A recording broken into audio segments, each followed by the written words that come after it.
Oui, merci beaucoup, cher maître. Je ne sais pas si notre collègue technicien va repasser pour pouvoir m'aider à faire passer les slides.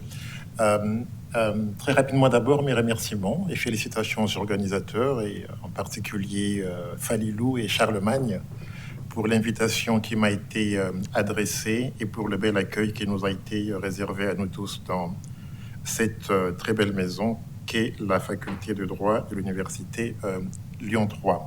Alors, un certain nombre d'éléments ont déjà été partagés par ceux qui ont pris la parole avant moi.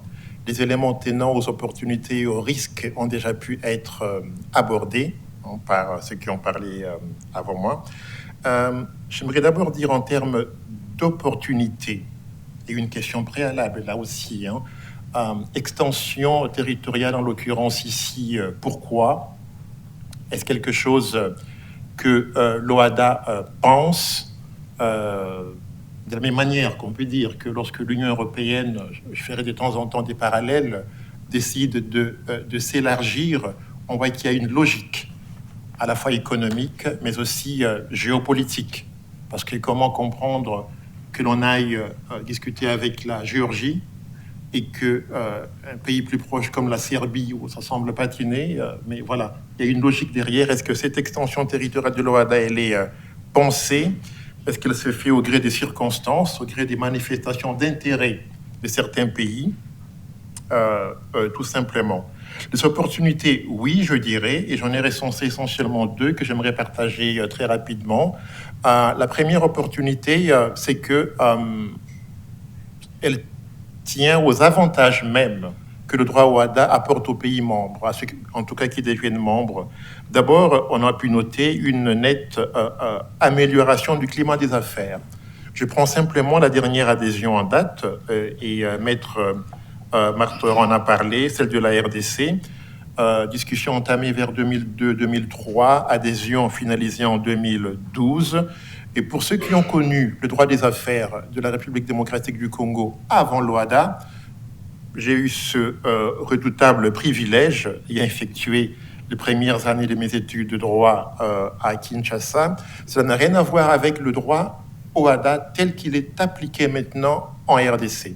Avant, le pays avait un droit éminemment éparse, on pourrait même dire désuet, pour citer nos collègues anglo-saxons, out of date.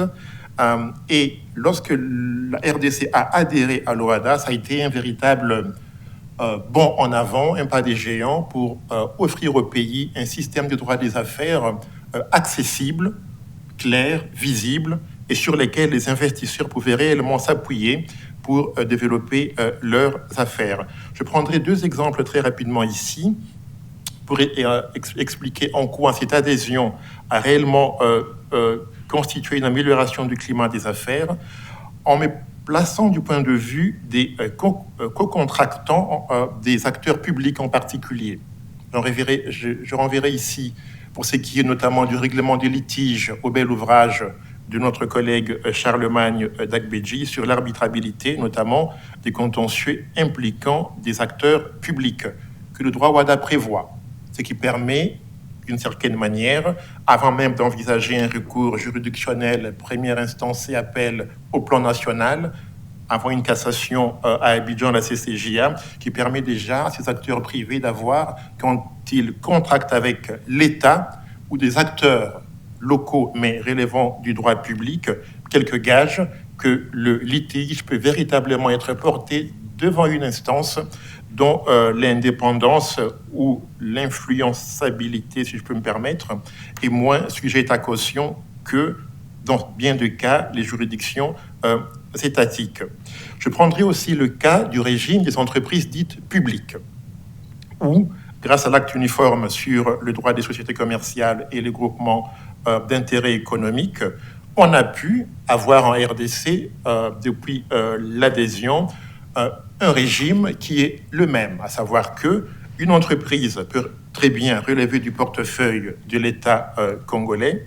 Je parle ici du portefeuille regroupant l'ensemble des actifs détenus par l'État congolais dans les entreprises, et néanmoins relever d'un droit qui n'est pas un droit dérogatoire au droit commun.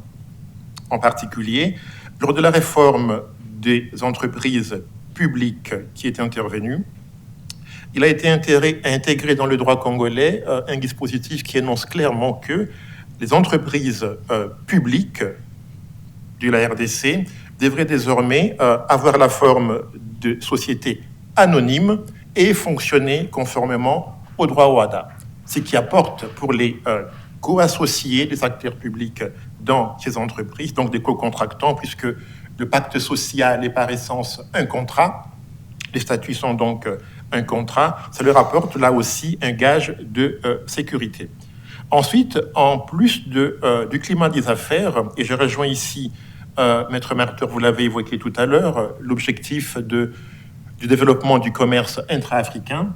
J'aimerais très rapidement dire 2-3 mots sur le fait que l'adhésion à l'OHADA, donc c'était pour projeter cette carte, pour évoquer très rapidement dans le cadre toujours pour évoquer les opportunités, la possibilité, je parle bien de possibilité, puisque pour l'heure on parle de projection, on escompte de grands bénéfices d'une juxtaposition, et le secrétariat permanent de l'OHADA travaille beaucoup sur cette question aussi, une juxtaposition entre l'espace OHADA et l'espace dit de la zone de libre-échange continentale africaine. Il faut savoir que cette zone de libre-échange continentale africaine regroupe bien au-delà de l'OHADA et plusieurs dizaines de pays membres de l'Union africaine. Son objectif étant de favoriser le commerce intra-africain en réduisant notamment les barrières tarifaires. Or, si l'on juxtapose, notamment par une extension territoriale, le périmètre géographique de l'OHADA et le périmètre de cette zone, on peut avoir des effets mutuellement bénéfiques. En particulier, dans le cadre de l'OHADA, on aurait donc l'avantage que j'évoquais tout à l'heure d'un droit uniforme, accessible, on peut le dire moderne par rapport à ce qui était en vigueur avant dans un certain nombre de pays dans la RDC. Et en plus de ce droit, une réduction des barrières tarifaires. Potentiellement, cela pourrait davantage, je dis bien potentiellement, inciter les opérateurs économiques à vouloir tirer parti de ces deux accords, on pourrait dire, traité OHADA et celui de la zone de libre-échange continentale, favoriser le commerce grâce notamment aux avantages qu'on pourrait tirer du fait qu'il y a un droit uniforme et donc moins de barrières. Mais là aussi, je ne voudrais pas être beaucoup trop optimiste ni affirmatif, puisque c'est vrai que le FMI et CNUSED aussi annoncent notamment comme bénéfice escompté un accroissement substantiel du PIB par habitant grâce à la mise en œuvre de ces deux accords.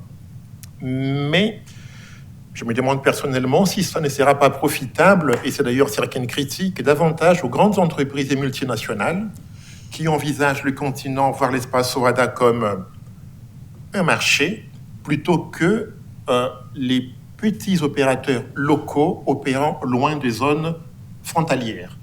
C'est une question qui, je pense, nous occupera certainement à l'avenir quand on aura pu mesurer, peut-être à échéance 2, 3 ou 5 ans, la mise en œuvre de l'accord portant mise en place de la zone de libre-échange continentale africaine. Mais en tout cas, les bénéfices positifs, potentiellement, on peut en espérer. Pour ce qui est des risques, maintenant, j'en ai recensé plusieurs, mais je partagerai notamment des risques d'ordre institutionnel qu'on a commencé un peu à aborder ce matin, où j'avais, en poursuivant dans une réponse de ma collègue Yonir André Nerina, évoqué le fait que l'extension territoriale conduira, à mon avis, nécessairement à un ajustement d'ordre institutionnel. Pour une raison simple, comparaison n'est pas raison, certes, mais lorsqu'on regarde le cas de l'Union européenne, on ne gouverne pas l'Union européenne à 27, comme on a gouverné la CECA, je pense à 6 membres, si je ne me trompe pas, en 1957. Forcément, si l'on suit l'agenda rendu public par Madame von der Leyen, où l'on parle de passer peut-être de 27, sauf erreur, à plus de 30 membres, je laisse le spécialiste me corriger si je me trompe, des questions telles que comment se prennent les décisions se poseront aussi dans le cadre de l'OHADA. Des questions telles que quid de la taille des institutions se poseront aussi dans l'OHADA. Et quand je parle de prise de décision, j'aimerais évoquer ici un aspect particulier. En tant qu'Africain, on a baigné très tôt, dès l'enfance et sur les bancs des facultés de droit, dans des notions telles que la palabre, le consensus.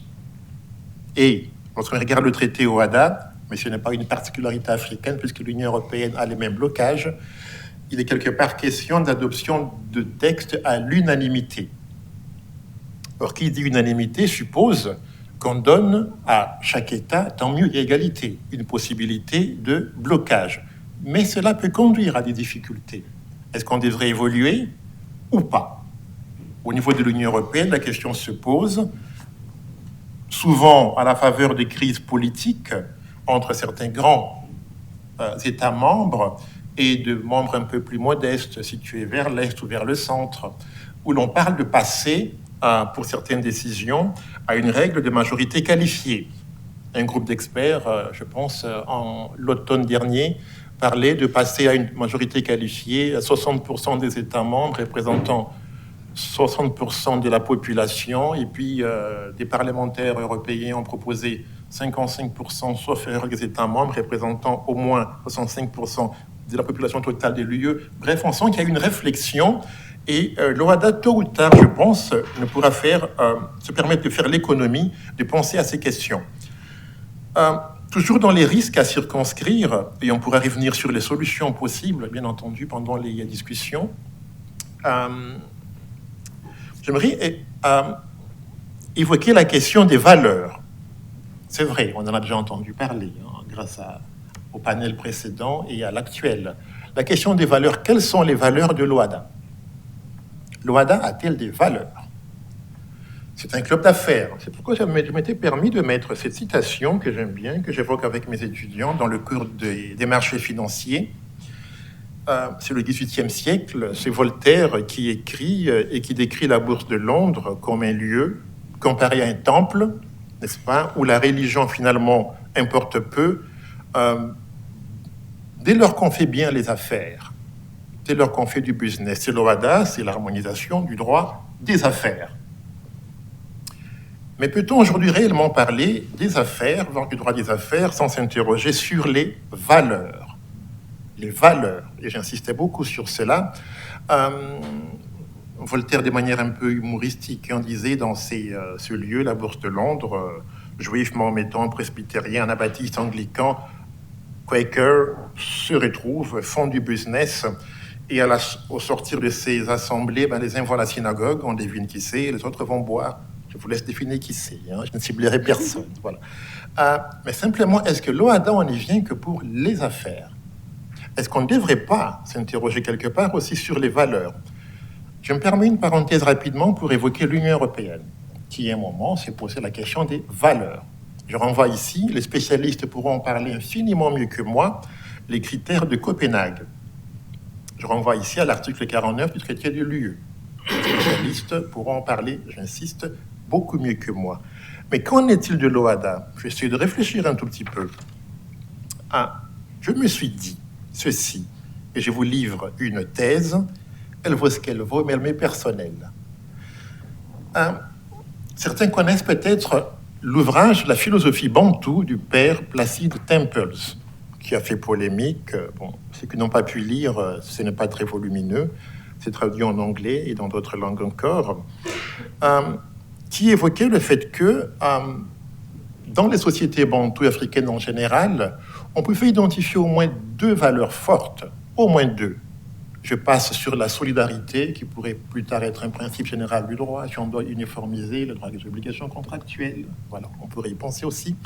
Mais ces deux valeurs sont, d'une part, premièrement, la centralité de l'être humain, la personne humaine, la vie. Temple se dit, l'Africain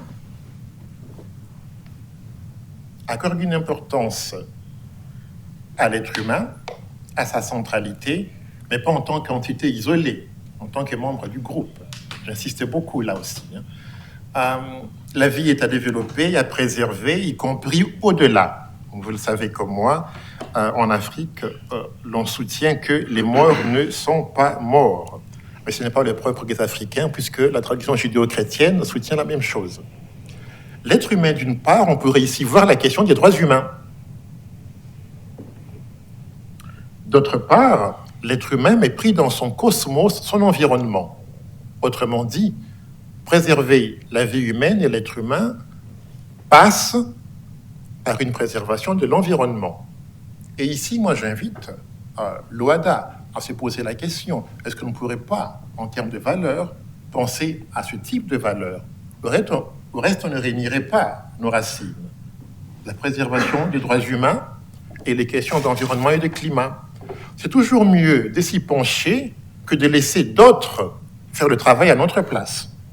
Quand j'ai dit d'autres, aujourd'hui, les pays de l'OHADA, je pense que la plupart des acteurs, certains acteurs en tout cas, sont ravis que l'Europe ait adopté la directive qu'on appelle Due Diligence, qui notamment s'intéresse à ces questions pour les sociétés établies dans l'Union européenne ou effectuant un certain montant de chiffre d'affaires, notamment, non seulement pour elles-mêmes, leurs filiales ou établissements à l'étranger et tout ce qui relève de leur chaîne de valeur. Donc, le droit européen impose à ces entités certaines obligations touchant aux droits humains et aux questions environnementales, et l'espace OHADA va en bénéficier, justement, si ces entreprises basées en Europe se montrent vertueuses. Mais c'est le travail des autres, de nos amis européens. L'espace OHADA profiterait dans ce cas, ce qui est très bien. Mais l'on pourrait, pourquoi pas, penser un jour à l'avenir aussi à intégrer, pourquoi pas dans le traité OHADA, au niveau du préambule, ou au niveau même du traité, une référence à des valeurs, dont les questions touchant aux droits humains et à l'environnement. Je le dis parce que étendre territorialement ne pourra se faire indéfiniment, encore qu'on ne soit pas étendu aussi rapidement ni en volume comparé à l'Union européenne, ça ne pourra pas se faire indéfiniment ni trop longtemps sans qu'on essaye de consolider l'œuvre qui est réalisée. Et cette consolidation passe, outre les réformes institutionnelles, on pourra y revenir. Je pense qu'il devrait y avoir un peu plus d'abandon de souveraineté sur certaines questions, mais aussi par une identification des valeurs qui pourraient servir de soubassement à l'ensemble de l'œuvre du législateur OHADA. Donc voilà quelques éléments sujets à discussion concernant les opportunités que je vois à s'étendre territorialement. Encore qu'on pourrait revenir sur les pays de la common law. Il y a le cas des pays lusophones dont Maître Bustin a très bien parlé. Pourquoi ça bloque? Est-ce qu'on peut débloquer? Est-ce que seulement il y a intérêt à débloquer? Oui. Voilà.